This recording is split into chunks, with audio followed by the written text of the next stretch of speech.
US లో doctor గా స్థిరపడాలని అనుకుంటున్నారా? అయితే అతి తక్కువ ఖర్చుతో ఎగ్ప్లస్ తో సాకారం చేసుకోండి. సార్ ఆ ప్రాంతంలో మీరు చెప్పినట్లుగా జగిత్యాల జయత్యాత్ర లేదా నక్సల్ బరి ఇటువంటి ప్రభావం అంటే హిస్టరీ కనిపిస్తుంటుంది జగిత్యాల మీద. మీరు చెప్తున్నట్లుగా మల్లోజు వేణుగోపాల్ గారు కానీ మల్లోజు కోటేశ్వరరావు గారు వీళ్ళందరూ కూడా లెజెండ్స్ అందరూ కూడా అక్కడి నుంచి పుట్టారు. ఆ ప్రభావంతో కొంతమంది వెళ్ళారా? నిజంగానే భూస్వామ్య వ్యవస్థ మీద పోరాటం చేద్దాం వెళ్ళారా? ఇంత జరుగుతున్న టైంలో కూడా కొంతమంది పబ్లిక్ అక్కడి నుంచి ఎందుకు బాంబే అటువైపు మైగ్రేట్ అయ్యారు? మరి యాక్చువల్ ఏంటంటే ఈ 85 మూమెంట్, మావోయిస్ట్ మూమెంట్ 85-82 నుంచి తెలంగాణలో బలంగా ఇదింది. ఆ టైంలో జగిత్యాల జయత్రయాత్ర జరిగిన తర్వాత జనాలందరూ కూడా చాలామంది చదువుకున్న యువకులు మావోయిస్ట్ వైపు ప్రభావితం చేయడం జరిగింది. వాళ్ళు పోయిన క్రమంలో ఊళ్ళో ఉన్నటువంటి ఈ దొరలని ఈ హింసాయుత్వ మార్గంలో వాళ్ళని తరలించడం జరిగింది. అక్కడున్న భూములలో కూడా ఎర్ర జెండాలు పాతడం జరిగింది. ఆ భూస్వాములు ఊళ్ళకి వెళ్ళిపోయిన తర్వాత అక్కడ ఉన్న జనాలంతా కూడా ఫ్రీడమ్గా మూమెంట్ వచ్చి ఆ భూములన్నీ కూడా వాళ్ళు దున్నుకొని దొర ఊళ్ళో లేకపోయేసరికి ఊళ్ళలో కూడా ఒక చైతన్యం, రాజకీయ చైతన్యం కానొచ్చు. మరి అటువంటి రాజకీయ చైతన్యం వచ్చిన పరిస్థితుల్లో కూడా కొంతమంది యువకులు బాంబే వెళ్ళడానికి వెనక ఉద్దేశం ఏంటనుకుంటారు? అక్కడ ఏంటంటే ఈ ఎస్ఆర్ఎస్పి కెనాల్ రాకముందు ఏంటంటే అక్కడ ఉన్న పరిస్థితి చాలా డ్రాట్ ఏరియా ఉండేది. ఆ డ్రాట్ ఏరియాను పురస్కరించుకుని ఏంటంటే ఈ స్వాతంత్రం వచ్చిన ఎప్పుడైతే బ్రిటిషర్స్ బాంబేలో ఈ మరమగ్గాలు స్టార్ట్ చేసిండ్రో ఆ మరమగ్గాల టైంలో చాలామంది వేవర్స్, ఇక్కడున్న చేతి వేవర్స్ అంతా కూడా ఆ మరమగ్గాల వైపు ఇక్కడ పని దొరకకపోయేసరికి ఇక్కడ ముఖ్యంగా పద్మశాలి అండ్ అదర్ క్యాస్ట్ వాళ్ళు ఫస్ట్ బాంబే పోవడం జరిగింది. అంటే 80sలో బాంబే స్టార్ట్ చేసింది, ఎర్లీ 19th సెంచరీ. పోయిన తర్వాత వాళ్ళని చూసి అక్కడికి వెళ్ళి వాళ్ళు కొంతమంది దుబాయ్ బూస్టప్ 70లో బూస్టప్ వచ్చుడితోని ఆ బాంబే మైగ్రేటెడ్ అయిన కొంతమంది దుబాయ్ పోవడం జరిగింది. దుబాయ్ స్టార్ట్ ఇది మెయిన్ కారణం ఏంటంటే ఎప్పుడైతే ఈ మరమగ్గాలు ఇక్కడ మన చేనేత ఇక్కడ కుదుటపడ్డదో ఆ బ్రిటిషర్ టైంలో చాలా మంది పద్మశాలి వేవర్స్ అంతా కూడా అక్కడికి మైగ్రేట్ గా సిరిసిల్ల కానీ జగిత్యాల కానీ చుట్టుపక్కల ప్రాంతాలు కానీ వాళ్ళు దుబాయ్ బూస్టప్ 70-75లో దుబాయ్ ఏరియా పెట్రోల్ పడడం, ఈ క్రూడ్ ఆయిల్ అదంతా పెట్టిన తర్వాత డెవలప్మెంట్ ఇదైన తర్వాత వాళ్ళంతా దుబాయ్ పోయిన తర్వాత వాళ్ళని చూసి మిగతా క్యాస్ట్ వాళ్ళు కూడా వాళ్ళు దుబాయ్ పోవడం, ఇక్కడ అక్కడ ఏజెంట్ వ్యవస్థ ఏర్పడడం, ఇదంతా కూడా చాలా మంది విలేజ్ కి 100 నుంచి 200 మంది ఖచ్చితంగా అక్కడ మైగ్రేట్ అయ్యారు. సార్ మూమెంట్ ఉన్న టైంలో కొంతమంది వాళ్ళకి భయపడి గ్రామాలు విడిచిపెట్టి హైదరాబాద్ తలదాచుకున్నారనేది వాస్తవం. అప్పుడు చాలా మట్టుకు ఏంటంటే మావోయిస్ట్ ప్రభావిత ప్రాంతాల్లో ఎవరైతే భూస్వాములు ఉన్నారో వాళ్ళంతా కూడా ఫైనాన్షియల్గా అంత సౌండ్ ఉన్న పర్సన్స్ వాళ్ళంతా పోయి నియరెస్ట్ టౌన్స్ జగిత్యాల కానీ సిరిసిల్ల కానీ కరీంనగర్ కానీ హైదరాబాద్ కానీ వాళ్ళు భూస్వాములంతా అక్కడికి పోయిన తర్వాత అక్కడ కొత్త సిస్టమ్ స్టార్ట్ చేసింది. అప్పుడే పుట్టిన ఈ ఫైనాన్స్ వ్యవస్థ కూడా అందులో ఒక భాగం.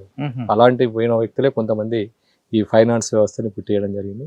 అట్లా పోయిన తర్వాత కొన్ని వ్యాపారాలలో తర్వాత ఎడ్యుకేషన్ పరంగా, పిల్లల ఎడ్యుకేషన్ పరంగా చాలా రకాలైనటువంటి అవకాశాలు వచ్చినాయి. వాళ్ళు విలేజ్ విడిచి వెళ్ళిన తర్వాత చాలా రకాలైనటువంటి పెట్టుబడిదారులు, చాలా రకాలైనటువంటి ఎంటర్ప్రైనర్స్గా తయారైంది. చాలామంది ఆ రకం కూడా వాళ్ళు బాగుపడ్డారు. తర్వాత ఈ విలేజ్లో కూడా చాలా క్యాస్ట్లు భూములు దున్నుకొని వీళ్ళు కూడా పనికొచ్చింది. అప్పుడు ఆ మూమెంట్ 85-95 ఇస్ ద ఓకే. అంటే దానివల్లే కొంత ప్రయోజనం జరిగింది, సామాజిక మార్పు తర్వాత ఆర్థిక మార్పు జరిగింది. సార్ మీరు పనిచేసిన పగిడిపల్లి కానీ మిగతా ప్రాంతాల్లో మూమెంట్ ఎక్కువ ఉండేది. అప్పుడులో పోలీసులను దాడులు చేయడం లేదా పోలీసులను చంపడం వంటి కార్యక్రమాలు ఎక్కువ ఉండేవి. అవి ఎలా మీరు ఎదుర్కొంటూ వచ్చేవారు? యూనిఫామ్ లేకుండా వెళ్ళే రోజులు అప్పుడు? యాక్చువల్ ఏంటంటే మేము చెప్పాను కదా, ఈ triangle first Maoist sympathetic ground, militant ground, సాయుధ దళం, ఈ మూడు ఉండేది. ఈ మూడుని కూడా మనం ఏంటంటే ఫస్ట్ సింపథెటిక్ గ్రౌండ్ని చాలా మనం తగ్గించడానికి చాలా రకాల ప్రయత్నాలు చేసాం.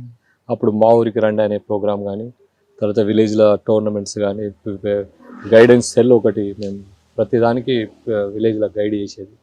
ప్రతి విషయంలో కూడా విలేజ్ని మనం రెగ్యులర్గా టచ్ చేస్తూ ఉండేది. ఆ సింపథెటిక్ గ్రౌండ్ 95 తర్వాత ఈ జెండాలు బాతిన భూములు ఎవరు కూడా దున్నకుండా పోయింది. జనాలు కూడా మావోయిస్టు మరి ఉండి ఏం చేస్తున్నారు, వాళ్ళ ఏదైతే గోల్ 95 వరకే అయిపోయింది. వాళ్ళు ఆఫ్టర్ 95 వాళ్ళు చేసే రాజకీయం అంతా కూడా జనాలకు ఎక్కడ అక్కర్రాదు. 2004లో ఒక అవకాశం వచ్చింది.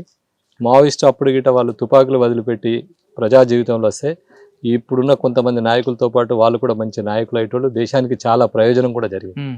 లైక్ మీరు చూస్తున్నారు కొంతమంది నాయకులు. ఇప్పుడు పరిస్థితి మావోయిస్టులు ఈ రోజు ఆ పరిస్థితి ఎదుర్కొంటున్నారంటే ఆ రోజు ఆ పరిస్థితిని వాళ్ళు సద్వినియోగం చేసుకోకపోవడం. అంటే 95 నుంచి 2004 మధ్యలో సరిగ్గా వాళ్ళ లైన్ మార్చుకోలేదు. 95 వరకు వాళ్ళు అనుసరించిన మార్గం కొంత మనం దాన్ని యాక్సెప్ట్ చేయొచ్చు. కానీ 95 తర్వాత వాళ్ళ సిద్ధాంతం అనేది ఇండియా డెవలప్ కావడం, మైగ్రేషన్ పెరగడం, ఎడ్యుకేషన్ పెరగడం, గవర్నమెంట్ పథకాలన్నీ కూడా గ్రౌండ్ లెవెల్ ఇది కావడం, కమ్యూనికేషన్ వ్యవస్థ పెరగడం, ట్రాన్స్పోర్టేషన్ వ్యవస్థ పెరగడం, దీన్ని వాళ్ళు అర్థం చేసుకోలేకపోయారు. ఇంకా ఫ్యూడలిజం అనుకుంటా వాళ్ళంతా 94-95 తర్వాత వాళ్ళ లైన్ కొత్త లైన్ రాలేదు, కొత్త లైన్ పాత లైన్ లోనే వాళ్ళ ఉన్నారు కాబట్టి ప్రజాబలం తగ్గిపోయింది. ప్రజాబలం తగ్గిపోయిన తర్వాత ఉన్న మావోయిస్ట్ ఏంటంటే ప్రతి ఒక్కరిని శత్రువుగా భావించడం. వాళ్ళు ఏదైతే భూస్వాములకు వ్యతిరేకంగా పోరాటం స్టార్ట్ చేసినటువంటి మావోయిస్టులు ఒక విలేజ్లో ఉన్న ఒక సుంకరిని, విలేజ్లో ఉన్నటువంటి ఒక దళిత బహుజనుని, విలేజ్లో ఉన్నటువంటి ఏదో పోలీస్ ఇన్ఫార్మర్ అని చెప్పి వాళ్ళ సిద్ధాంతాలకు నడవట్లేదని చెప్పి వాళ్ళ అడుగులకు మడుగులొత్తలేదని చెప్పి చాలా దారుణంగా మా కన్నా ముందని చంపడం జరిగింది. చాలా దాన్ని మేము వ్యతిరేకించేది అప్పుడు. ఆ టైంలో బాగా కలిసివేసిన సంఘటన చెప్పండి. అన్యాయంగా ఒక వ్యక్తిని చంపడం, లేదంటే రాజకీయ నాయకులను టార్గెట్ చేసి హత్య చేయడం, కిడ్నాప్ చేయడం, బ్లాస్టింగ్ చేయడం.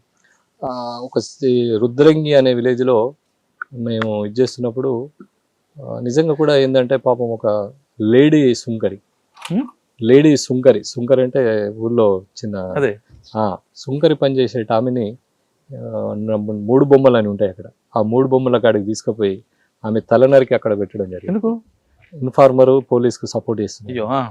అది చాలా మహిళను చంపకూడదు కదా, మహిళ అని లేకుండా సిద్ధాంతంలో మహిళను చంపకూడదు. అదే కదా, ఇప్పుడు వాళ్ళంతా కూడా ల్యాంపెనింగ్ గా ఎప్పుడైతే వీళ్ళు 95 తర్వాత ఈ ల్యాంపెన్ మూమెంట్ ఎప్పుడైతే స్టార్ట్ అయిందో అప్పుడు వాళ్ళ పతనం, రాజకీయ సిద్ధాంతాన్ని పక్కకు పెట్టిన క్రమంలో వాళ్ళకు ఈ రోజు ఆ పరిస్థితి ఏర్పడడం జరిగింది.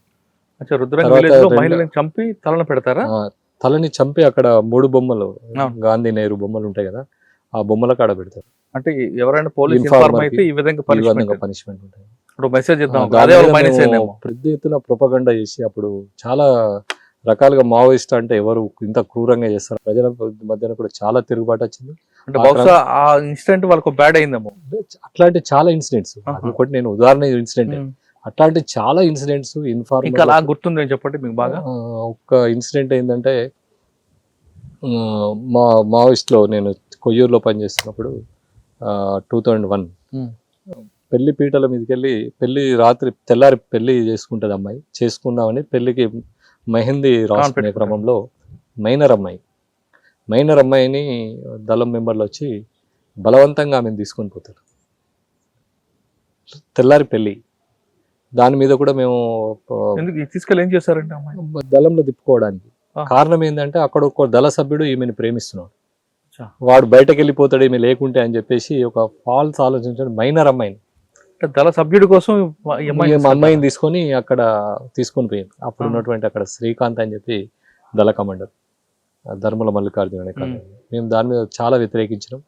అమ్మాయిని ఎంత దారుణం అంటే అది తీసుకుపోయి మేము ప్రెస్ మీట్ ఇచ్చినాం. అప్పుడు ఆర్డీఓ విలేజర్స్ అంతా కూడా పెద్ద ఎత్తున ర్యాలీ తీసి మెంతిన్లో ఆర్డీఓ రిప్రజెంటేషన్ చేయడం కూడా జరిగింది. జస్ట్ దాని తర్వాత 2 డేస్కే ఆ అమ్మాయి ఒక ఎన్కౌంటర్లో చనిపోతుంది మహాదేవ్పూర్. అయ్యో, అది ప్యూర్ మావోయిస్టుల యొక్క పనికి మాలిన మైనర్ అని చూడకుండా తీసుకొని పోయి ఆమెని చంపడం జరిగింది, చనిపోవడం జరిగింది. వాళ్ళే కారణం.